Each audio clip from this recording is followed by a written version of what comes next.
Welcome everyone to this JOSPT Asks live stream.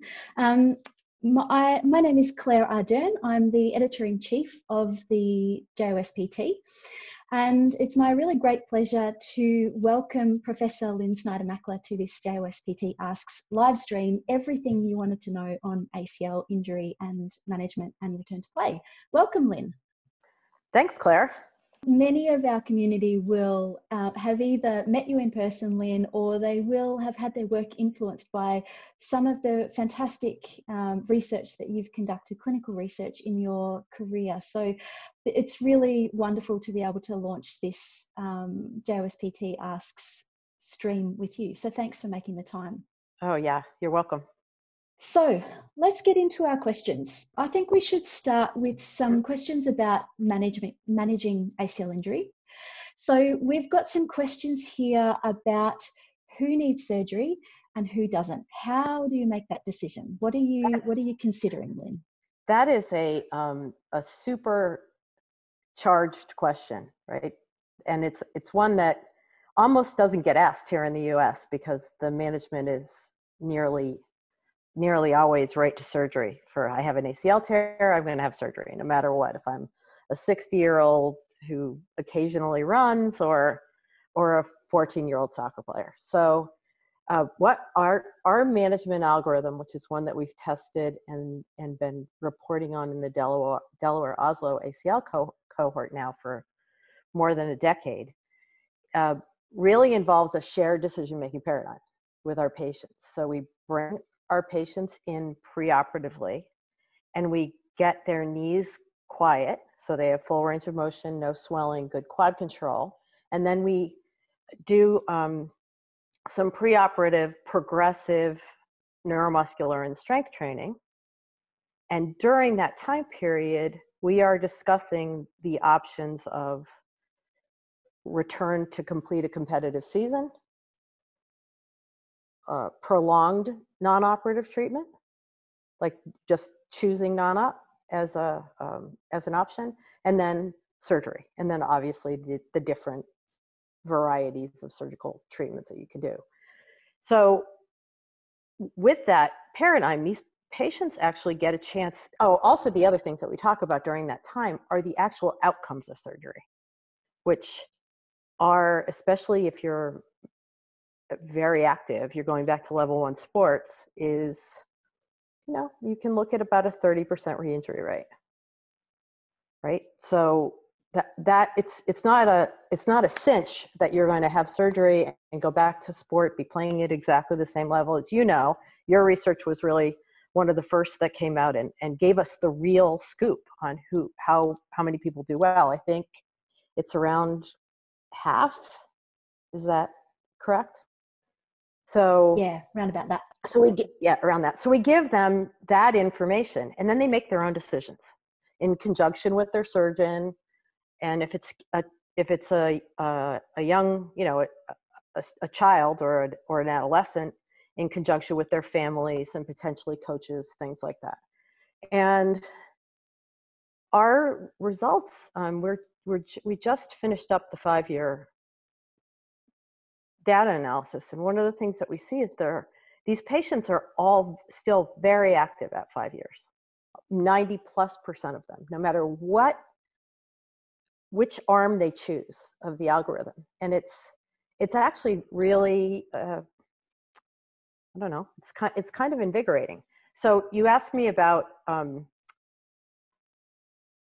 what tests we do, right? And so one of the things that we do at the end of that mini rehab prehab period that we do is we do pretty much the same tests that we do when we go to a return to play battery. We measure their quad strength, we do single leg hop tests, 4 of them, and then we give them some self-report questionnaires. So if these folks do well on those, we would consider them returning to sport or to complete a competitive season. Right? They have to, but so that's the potential coper, right? Okay, so let's pick up on this idea of the coper, because one of the questions that came through on Slido was, what is a coper? How do you define a coper? And you've written, I think you were probably one of the authors who coined that term in the ACL world. So can you describe what you mean by coper? Yes. So we define a coper as someone, it is actually like a retrospective definition, right? You have to say someone who has returned to full activity for a year without an ACL and without re-injury. So early on, it's trying to figure out who's a coper, who could become one, who are the best candidates. And those candidates are really the people who have good dynamic stability as we measure them with these series of tests, right? They have good quad control, they're not swollen, their knee range of motion is great.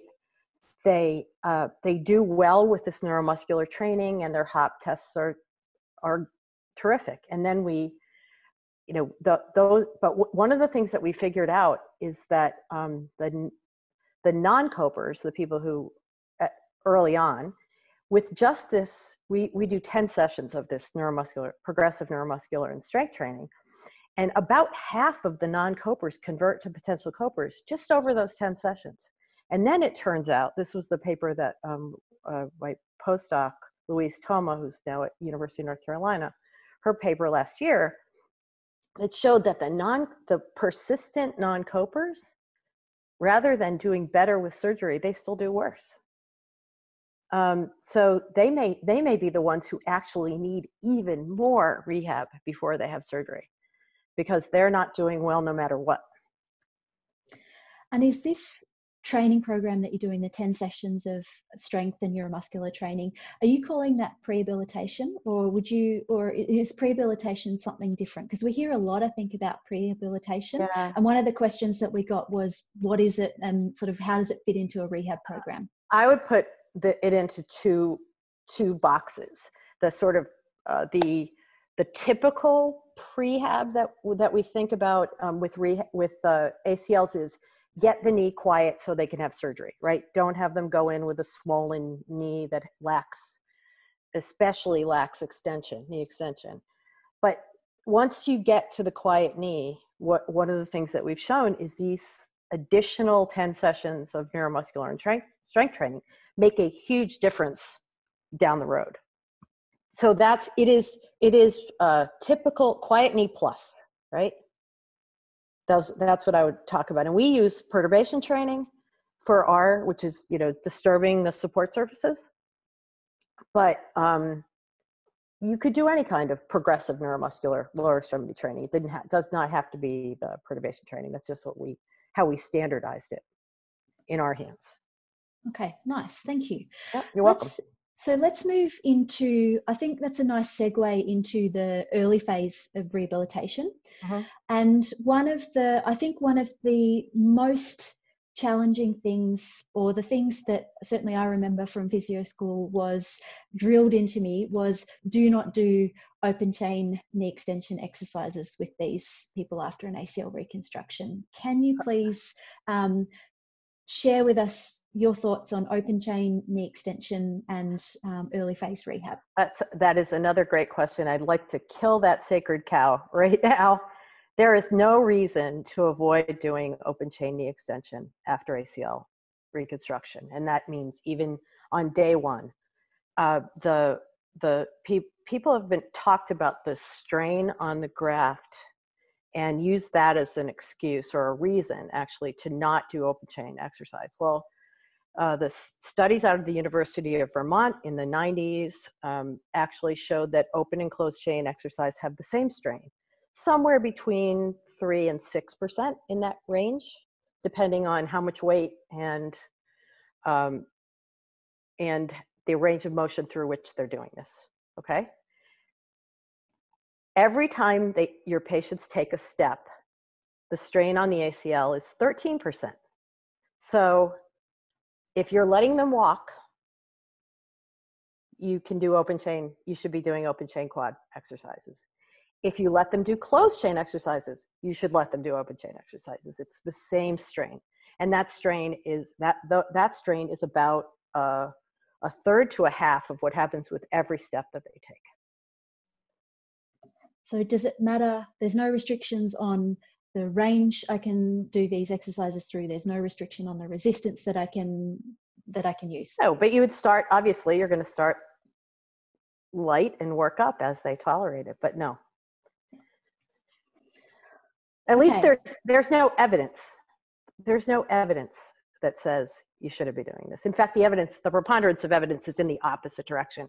And you know, and I know, and everybody who's out there knows, we see these patients coming in all the time that have been cleared to return to sports, and they're 6 months out, and we measure them and they've got a 60% quad deficit.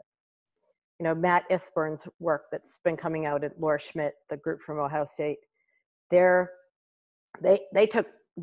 published several papers from this cohort of kids that came in when they were cleared by a health professional, and then had them sought to see how many of them passed these return to sport batteries. It's like 20%, something like that, 25% that have been cleared because no one ever looked. They didn't measure. So don't get me started on measurement. Oh, we'll come to that. Don't worry. Yeah. So I think the message here really is about strength, quads, quads. And I think you might have coined the phrase quads are queen or quads are king. King, yep. Quads are queen, quads are king. Quads, the magic muscle. Yeah, nice. Yep. I think one of the other things that sometimes can be challenging early in rehab is getting those quads going again. Yeah. And certainly you've published a lot on neuromuscular electrical stimulation, NMES. Yep. This is something, again, when I was going through physio school, this was something that we learned a little bit, but certainly wasn't emphasized. Can you share with us, we've had quite a few questions about what's NMES, when should we do it, how, why, what's the rationale? Can you share some thoughts about neuromuscular electrical stimulation? Sure. So that I really got started in research because I really wanted to know why people's quads shut down after knee surgery. Like, I couldn't figure out how someone would go in and have a meniscectomy and the next day they forgot how to use their quads. I mean, you'd ask them to do a straight leg raise and they bend their knees. And you're like, what's going on here? Where's this what's happened to this connection? All they did was take a little piece of something out of their knee and their quads don't work, or they can't work their quads. So STIM is a really good way to get the quads like woken up, I guess. You know, inhibition is a big part of the early strength loss after knee surgery, any knee surgery. So if you can get that, if you can stim them early, you can really help get that information back to the brain. Yeah, this muscle does work, and help them volitionally be able to do it. So we do it right away, first day after surgery, and we continue to use the stim till their quad strength's 80%. So that'll be an integral part of our treatment all the way up to when they have 80% quad strength. And so is it just the quads? You're not stimming other? Yeah, no, just the quads. And when we do it, you can, there are two different ways that have shown high intensity stim plus exercise being better than exercise alone. And one is if you can stabilize them in flexion in a dynamometer where you can actually measure the electrically elicited torque or force. Okay, so you're actually looking at the screen and you're turning up the dial and getting it to, I mean, the threshold is about 50% of the MVC, okay? And then, MVC being maximal voluntary contraction, yep, force. So that way you can know the dose isn't this electricity, not the milliamperage, it's the electrically elicited force or torque. But if you don't have that kind of a setup, Kelly Fitzgerald published a paper in, again, the early 2000s, where they just got the strongest possible contraction, that tolerable contraction with the knee in full extension on a treatment table. And that also was better than exercise alone. So, I mean, there's no reason not to stim the quads. And I think whenever you go to the people that I really admire that are out there doing a lot of really high quality continuing education, people like Mike Reinhold or Kevin Wilk, they're going to tell you stim the quads, stim the quads, stim the quads. it's just the best way to get things going.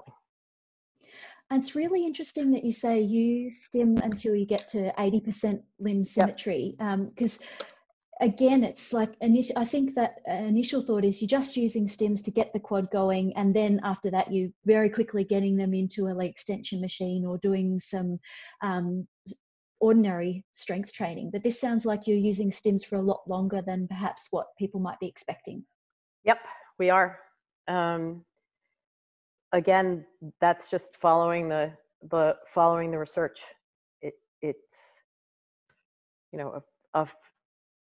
at least, at the very least, you should do it through the early phases. But in our hands, at our clinic, at Delaware Physical Therapy Clinic, we do it till they have 80% strength. Okay. All right. So let's move, I think, from some specific early phase questions and go and shift a little bit now to the return to running, because I think this is one of the earlier milestones that people find is important but can be a bit of a challenge. So what are the criteria that you use in Delaware for return to running after an ACL reconstruction? Okay, so there'll be some now I'm going to talk about a couple different things, and as we go to return to sport, which we're going to get to, excuse me, there are biological milestones, and of course intercurrent injury, right? So there are people who rehab really, really well, and they're strong and have a quiet knee, and they want to start running. Just because they meet the criteria, we're still going to hold them time-wise because we really do want that graft to heal. So the main criteria that we have are 60% quad strength, no, at least 60% quad strength, a quiet knee, full range of motion, no effusion. Okay, and we use a sweep test, a manual sweep test, to measure the grades of effusion. So trace to 0 effusion is really what we're talking about. And then we start them in a walk jog, right? So they'll be doing a walk jog on a treadmill in very controlled circumstances.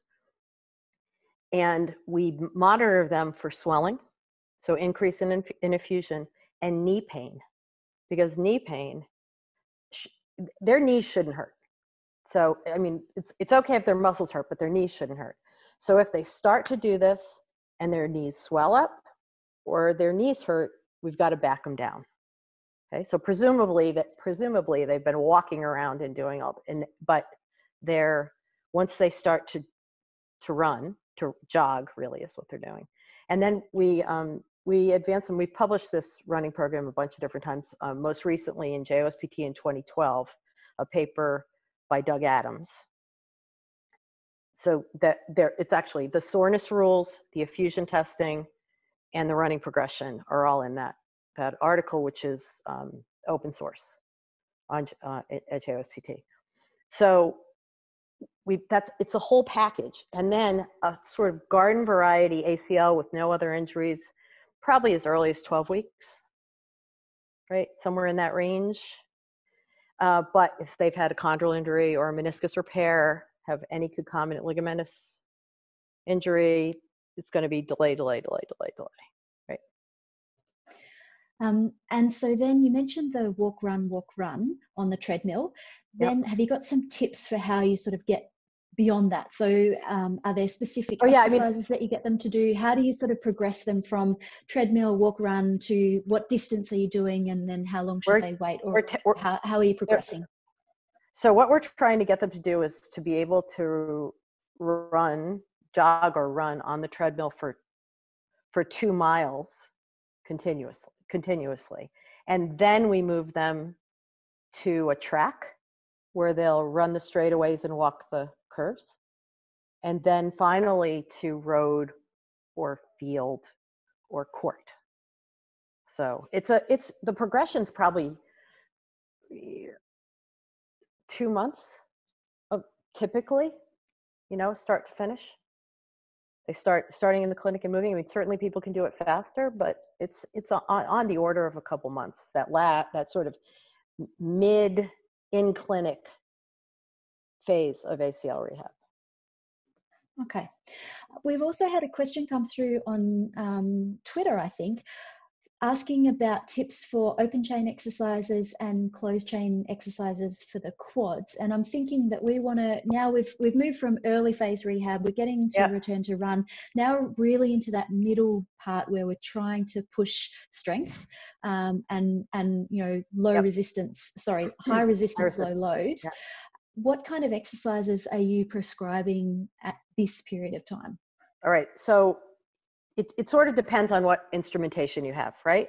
So almost everybody has a knee extension machine or a NK table, something that's, you know, where you can put weights down near the ankle and have them, you know, put the resistance down there and then have them just do open chain knee extension. So we do that. Classic low rep, high load. And the key there, though, is progression, right? So if they're able to do 3 sets of 10 pretty easily, then you've got to increase the weight. And that means you have to be paying attention, right? And really moving this up. So we see this very often where people are doing the same exact exercise over and over and over and over, and there's no progression. So the progression is really the important thing here.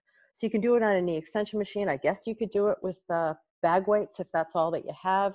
Resistance bands, and then the other questions of, you know, dynamometers, isokinetic dynamometers, isometric dynamometers, and you can do, you know, so isotonics, isometrics, isokinetics, eccentrics are important too.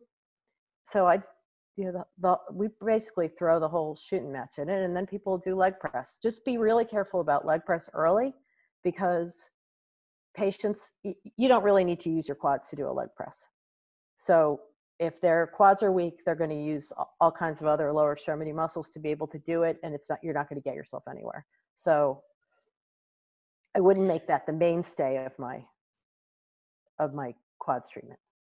And I think that's also an important thing to remember when you're testing strength too, because some people will go, oh, I can test a 1RM on a leg press. Nope. But you're much better off doing a 1RM on a leg extension, doing an open chain. Absolutely. 100%. There was a nice paper by Anthony Sinecor and his colleagues when he was at the University of Pittsburgh, and they actually tested handheld dynamometer with a like a mobilization strap, holding it to the table, one RM on the knee extension machine, limited range, like 90 to 45, and then full range, leg press. And then the gold standard was the isokinetic dynamometer. And they found that the 1RM was far and away the best. The others tended to overestimate the involved knees quad strength. And you don't ever want to do that, because then you discharge them, or you stop quad exercises earlier than you should, and you generally discharge them and clear them for play earlier. Okay, so mid-phase, we're going strength, strength, strength, quads, quads, quads, but also not forgetting about the other major muscle groups like calves and hamstrings. Then, so let's move late phase now. So now we're starting to make that, or see that transition from the gym-based stuff onto the court or the field or whatever it is that the athlete is getting back to. During this time, how often are you checking in with an athlete? And how? So are you getting them to come into the clinic? Are you getting them to send you a text? How does that work? So typically, all right, it sort of depends on what the athlete does and their play situation. So if they're playing in an environment where they have a strength and conditioning coach and a athletic trainer, we're going to transition them pretty early back to that side of the street. In our case, they're across the street from us. If they don't, that's another story. If they're really dependent on us for that, we'll probably see them more often. But we also can do some of this late stuff in groups, right? And they could also be discharged to a gym program. But we will, once we've discharged them, let's say it's 4 months, then we'll check them once a month, and generally bring, at least the first time and maybe the next, bring them in and make sure that we do a strength test. Because the one thing that we do see that's a harbinger of bad things to come is their quad strength goes down after they leave treatment. And so we want to really encourage them to keep that up. So that would be our biggest reason, I think, for a retooling. Come on back into the clinic for another couple weeks, is if their quad strength drops off. Okay. We had a specific question about when can a soccer player start light soccer training, but I think we can broaden that and say, when is it okay for an athlete to start making that transition back to doing stuff that looks like their sport and is in their sports environment? How do we manage, or how do you manage that progression? So we do a return to activity battery of tests. We have quad strength, 4 single leg hop tests, single hop for distance, crossover hop 3, crossover hops for distance, triple hop for distance, and a 6-meter timed hop. And then we use 2 self-report questionnaires, just a single question global rating of knee function and the knee outcome survey activities of daily living scale. And they have to score 90% on all of those: quad strength, all of the hop tests, and the self-report questionnaires. At that point, they then begin this return to activity progression, or what our friend Stefano Della Villa would call on-field rehabilitation. So we get them out, and the very first step of that is agilities. And you want them to be able to do those agilities without any swelling and without any apprehension, right, or fear. You want to watch them go through that, but you also don't want them to have knee pain or swelling. So we're starting right there with that. And if they're able to go through the sort of standard agility battery, then we will progress them to going one-on-one, because the danger zone for ACLs is when you add an opponent, right? Nobody except like gymnasts and skiers really tear their ACLs when there's not an opponent, right? So that's something about adding that opponent really changes the game. So then we'll move to, pardon the pun, I guess. So one-on-one, then working with more players, and then finally a full practice with the team. So that's really, the return to sport testing that we do is really a return to their sporting activity, not a clearance to return to play directly. And then they have to go through that on-field portion, and then finally competition. Yeah, and I think this is a really important thing to clarify, that return to sport and return to sport testing doesn't just mean that single test point, and it also doesn't mean that the athlete can't do anything before. Yep, of course. So No, go ahead. Okay. So I think we've covered one of the questions that got upvoted a lot on Slido was, what do you recommend as a return to sport test battery? How many tests and how many positive tests do you need? I think you just covered that, but can I get you just to say that for us once more again? Which are the tests? Sure. And what's the criteria for the tests? So we do quad strength, and I'll tell you that we're going to do quad strength first, because if their quad strength isn't anywhere near 90%, we're not going to bother to do the others. We'll just have them come back when their quads are stronger. Okay. And we'll do these tests every, month. It depends, how close they are. Right. But if they're within a couple of points, we might do it in 2 weeks. If they're off by a lot, then we're going to retool their home program, or maybe bring them back into the clinic and try and get that quad up to 90. And then we'll do the hop tests. So, and we do them as they were originally written by Dr. Frank Noyes, and we do them in the exact same order every single time. They get 1 practice, and then there are 2 live tests, and those are averaged. And then compared to and then compared to the uninvolved side. And then and then after they do that, we always do this the exact same way: quads, hops, and then they fill out the questionnaires after. And what's the rationale for that, Lynn? Because when we were doing the pre-op screening, what we found out is that often they hadn't done anything like this since their injury. So they really had no idea, like their self-report was off a lot. It was so much lower prior if they did it before than if they did it after. So then we just started to do it in that order, and we're creatures of habit and pretty systematic at our clinic. And Tara Manal, our clinic director, likes to talk about reducing the variability of practice, right? Getting us to all do the same things well and do the things that are very necessary well. So we do it the same way, and we still do. We've been doing it like that for, I don't know, a very long time, 20 years at least. And those hop tests, you do single leg hop, triple hop, and then crossover hop, and distance. then their distance, and then the timed hop for 6 meters. And there are some folks who might be doing some different hop tests. They might be doing a side hop test. Yep. I think we can sort of let them know that that's okay. Yeah, sure. I mean, part of the reason that we're the things that I like about these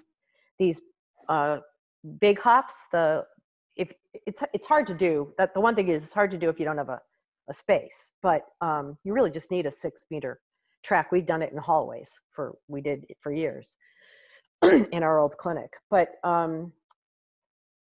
if you think about what hop tests capture, they capture strength, they capture balance, and they capture confidence. So it's it really is a nice, and not just a standalone. I mean, we do this, like I said, we do this whole, there's aspects of things that are important in all of these, but I think you want to really challenge them in this return to activity battery of tests. Some people do, like, there are tons of different tests. Some people do even have a running component to it that they do. So now, go for it. Just make sure you have, you got to measure quad strength. That's the one thing that you have to do. And then other than that, you should get some feedback from them, the patients, about how they're feeling about their progress, and also some measure of function, a functional performance battery of tests. Pick your poison. And so one of the questions, and I think it was our top voted question, or it is our top voted question, I can see it on Slido, is what return to sport tests would you recommend for a soccer athlete? I've got limited space and equipment. And I think we've answered that these tests are going to be what you're going to try and adapt to your space and equipment availability. And then are there going to be some other things that you might add in? How would you tailor that for a soccer athlete versus an American football player versus a skier? Oh, skiers are different. We have to just say it's a different animal. It's a different mechanism of injury. It's one of the only sports where novices tear their ACLs. Doesn't really happen to novices in other sports. So, I mean, I've had skiers who say, I'm not going to hop. I've never hopped in my life, right? So I would do other things that are more, we used to use those sliding boards. Remember when we had those in the clinics? Different things that would challenge. You'd have to use your imagination and challenge them in ways that would be more appropriate to their sport. In terms of American football and some of those big linemen probably have never hopped a day either. But we do the same. We do that same return to activity battery with all of our other sports. So we're, again, very, I guess, boring, doing the same thing over and over and over. But it's worked for us and has stood the test of time. Yeah, and I think what might also be helpful for folks is to say, I've got this standard group of tests that I do that I can use with everyone, and then you might tailor something depending on the athlete who's in front of you, and that's okay. Yeah, absolutely. It's great, actually. Yeah. One thing we haven't mentioned is time. Oh yeah, we have to talk about time. So we have to talk about time. In the we talked a little bit about time because we talked about return to running. And one of the things that we've,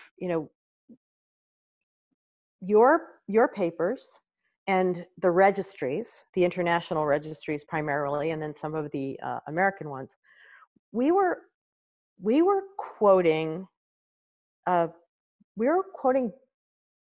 bad information. We were giving out bad information in the 80s and 90s and even the early 2000s about the success after ACL reconstruction. We were saying, oh, basically everybody's going to return to sport and there won't be any re-injuries. And what we found is that does not happen. And the re-injury rate, it was alarmingly high and is tied to return to level 1 sports, jumping, pivoting, and cutting sports.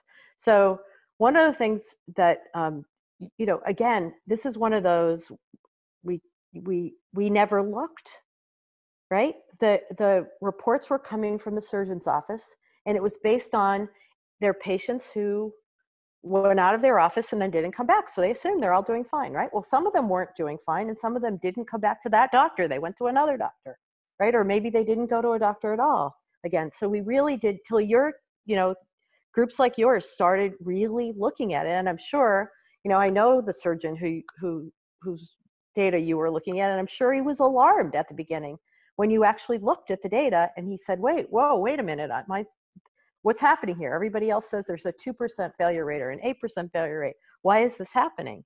And it turns out everybody's got the same data, and your numbers and the numbers from Mark Paterno at Cincinnati Children's and the data from our data, the Scandinavian data, they all matched within percentage points, like just a really small variability. So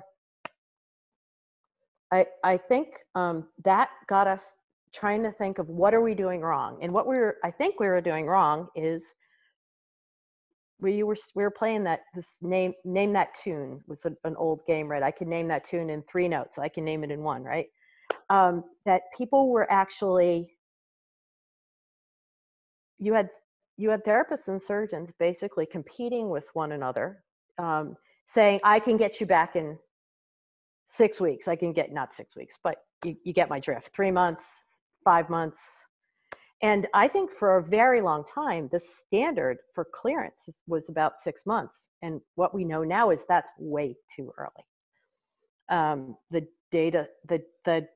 The data from our cohort, I think really the most impactful paper I think we've ever had, at least the biggest clinical impact right away, was Hege Grindham's paper in 2016 that showed a big change. If you hold them out to 9 months, you drastically decrease the re-rupture rate. And our data actually, if you look at the graph, looks about the same out to 12 months, but we didn't have enough statistical power to do that. So my recommendations now for my patients is up there, if at least 9 months, and if they're 18 and under, a year.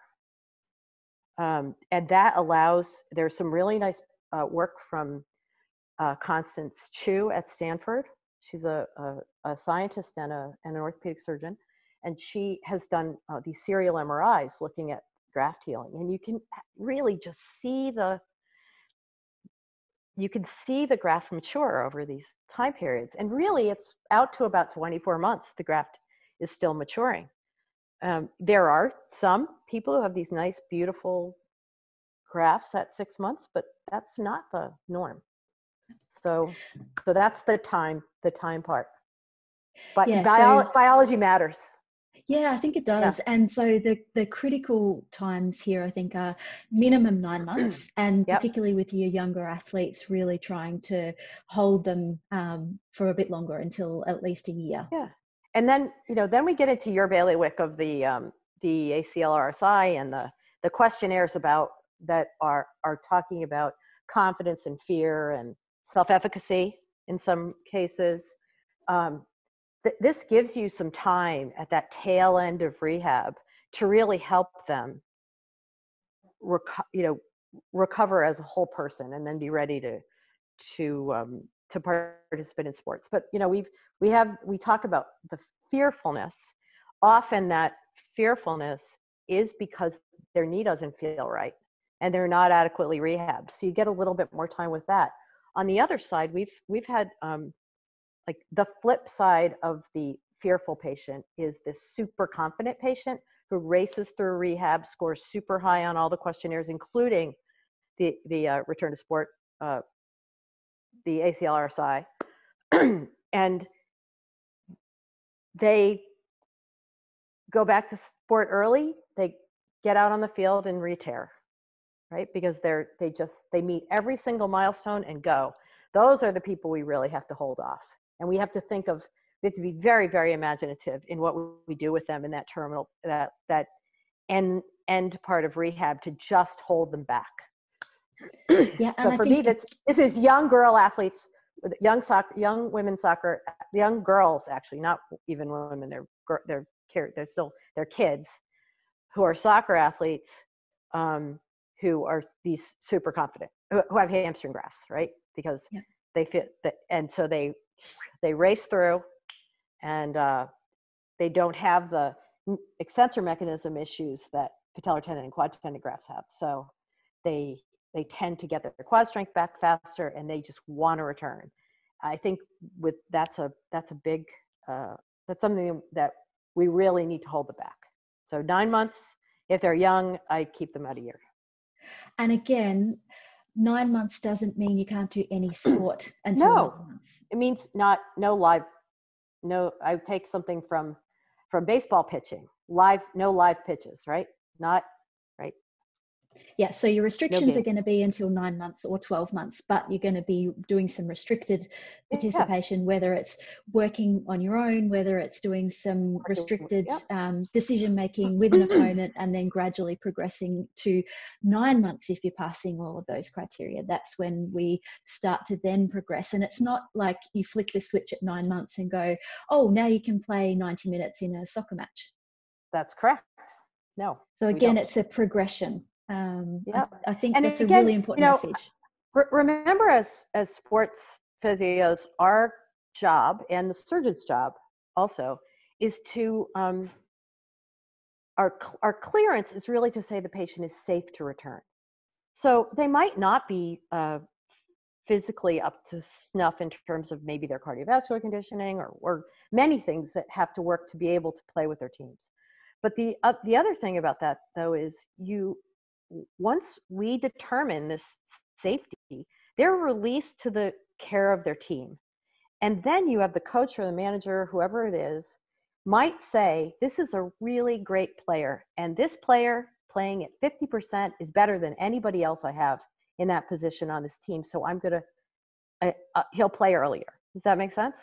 So once we have to make sure that we've done our job and said, okay, it's safe for you to go back.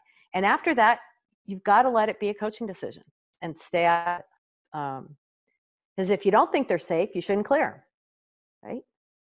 So, and again, we're coming back to this shared decision-making, multidisciplinary team, where ideally you would have a coach involved in that decision-making process. A little bit, yeah. I mean, I don't want the coach affecting timing for me of the safety part. So I would like the coach to stay out of the decision until that time when we've decided that it is safe for this person to go back. And I'm not going to get involved in his coaching either. So yeah, goes both ways. Yep. We touched on psychological readiness just before, and Sure. again, I want to just come back to that because we had a couple of questions about psychological readiness and specifically measuring it. And you mentioned the ACL RSI. Is that the tool that you're using in the clinic, or how are you assessing psychological readiness? What's your best tips for assessing psychological readiness? We use the TSK-11. Tampa scale, Kinesio Phobia, and the ACL-RSI, and they actually measure different constructs, right? So, when I think about Kinesio Phobia, I think about that early in rehab. Those patients who are really afraid to move, they're the ones who end up with, they have stiff knees, their quads aren't working. They're very timid about their rehabilitation. The ACL-RSI is really for more later in rehabilitation, and that's about how do you feel about returning to play, right? Returning to your sport. And some of that, I think, sort of at the tail end, if in fact they are well rehabbed, and by that I mean have met all those other criteria, strength, et cetera, then you might be able to use some like psychologically informed physical therapy to help them get to the finish line. Does that make sense? But I don't see the people are afraid to move are my early problem, and afraid to go back to sport is a late problem. Often those people who are afraid to return to sport, who score poorly on the ACL RSI, I know there's a short form now. We haven't switched over to that yet, but those folks are not adequately rehabbed. So you have to go back to the fundamentals and make sure they've got full range of motion, their strength is good, they're not swelling, they don't have any knee pain, blah, blah, blah. Once you're sure that you've got those fundamentals done, then it's time to start to talk to them about what is it that you're afraid of, and try and work through that with them, with the data, which honestly can be a little scary. Yeah, and I think this is where particularly the ACL RSI, or ACL return to sport after injury scale that was developed by Professor Kate Webster in Melbourne in Australia, that I think there's some really nice questions in there, in that they do open up that conversation with the athlete. It's like, the risk about the risk appraisal questions there's some that are more about how they see what the risks are. Exactly. And the other nice thing I think about the ACL RSI is it's been now translated into so many languages. So It's in English, it's in Swedish, it's in Norwegian, it's in German and Dutch and Turkish and French. So I think a lot of folks are going to be able to find a version of it that suit the population that they're working with, which is one of the challenges, I think, for our international community sometimes with questions. Yeah. And a nice thing is, Kate has not has made this available to people free of charge, which is another, something that I really, really appreciate. Absolutely. Thank you, Kate. That's great. We're getting close to our hour, so I'm conscious about wrapping up on what's been such a really great conversation, and I'm going to come back to, I think, a question about rehab and the environment. We're sitting here recording this where many folks are on lockdown or asked not to leave their homes as much as possible. So what are some exercise programs or tips for exercises that folks can recommend for their patients in this challenging environment that we're living and working in at the moment? Well, I think we are so lucky right now that we have the technology that we have. So I would say that, I get, even during regular rehab with patients, during regular times, I'll get updates from them on their phone. They'll send me a picture of the knee or a text or something and saying what they're doing, right? But we can do that really formally now. You could probably even do a Zoom class where you have, a whole bunch of if your patients are all in sort of the same time post-op, you can be doing some things with them. So I think the early part of rehab is kind of a little bit easier to do at home without a lot of equipment, but the latter part is harder. You can do isometrics really easily. You can do squats. What's hard is to get that open chain quad exercise. So I think resistance bands, backpacks with weights in them, anything you can do to make a resistance for them to be able to do it, and then guide them through. There are tons of right now. If you're on social media, you'll see that there are a lot of therapists who are making all different kinds of exercise videos and exercise progressions that they're actually just laying out their libraries of them for people to be able to use. And so I would suggest that you go on. If you look at the people who follow me on Twitter, there's a ton of them that are doing this kind of stuff. And I really appreciate what they're doing. It's, again, they're just making it available to people. So, and I'm always amazed when I look at these, how imaginative these wonderful clinicians are.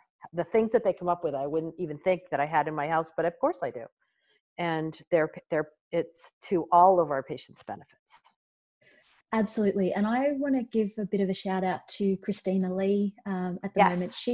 So Christina's at University of Alberta doing her PhD there. She's also been doing some fantastic Twitter posts on group exercises. Her program's called FAST, F-A-S-T.